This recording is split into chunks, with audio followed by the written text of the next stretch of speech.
LDF Reader aims to view all signals, frames, schedule tables, and nodes in LDF file. LDF Reader is compatible with version 2.0 up to newest version, and master or slave mode made choosable after selecting LDF file.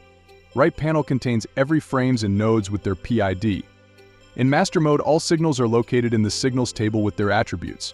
All possible signal meanings can be viewed from that table. Also, it's possible to be viewed in single test environment. In that environment, possible signal meaning can adjustable with a slider. Also, attributes of chosen signal and encoded version of the frame can be viewed, which selected signal is a member of it.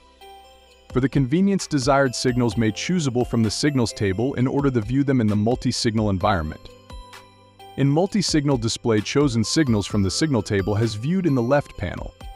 Each signal's possible meaning may adjustable with slider or a toggle switch. If the signal is only 1 bit long, adjuster appears as a toggle switch. On the left panel, all slave signals with their attributes and initial values are viewed.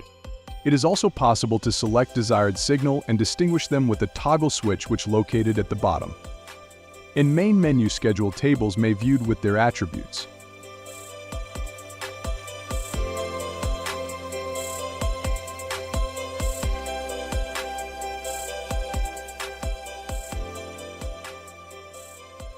In slave mode, LDF Reader works almost the same. Instead of the schedule table selection, that mode lets you to choose slave node.